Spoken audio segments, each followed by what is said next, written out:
So hi! Welcome and welcome back to my YouTube channel, and for today's tutorial, ituturo ko sa inyo kung paano nga ba i-turn up ang professional mode gamit ang ating Facebook Lite. But first, subscribe to my channel and don't forget to hit the subscribe button and the bell to notify you for my new updates. And if you want to learn more, just keep on watching and let's start. So ayan guys, for today's video, i-open lang natin ang ating Facebook Lite na application. So, open lang natin. And then, mula dito sa homepage, guys, itap lang natin yung 3 horizontal lines na nandito sa upper right corner. So, para mapunta tayo sa ating profile or timeline ng ating account, tap natin yung ating profile.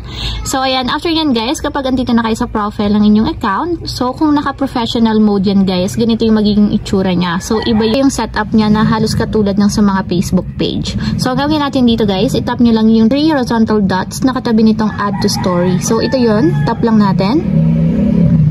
And then after nyan, may magpa-pop up na option. So, dito naman, hanapin nyo yung turn up professional mode. So, tap lang natin. And then, after nyan, dito naman, tap lang natin yung continue. And then, tap na natin dito yung turn off. And ayan guys, i-back na natin. Check natin kung naka-turn off na yung ating professional mode. So, ayan guys, kung makita nyo, na iba na yung ating dashboard dito sa ating timeline. So, hindi na siya naka-professional mode since nga turn off na natin siya. So, ayan lang guys. Ganun lang kasimple kung paano nga ba i-turn off ang professional mode gamit ang ating Facebook Lite. If you have a question, can you comment down below and don't forget to hit the subscribe button and the bell to notify you for my new updates. And thank you for watching! Living life, every day, late at night, not okay.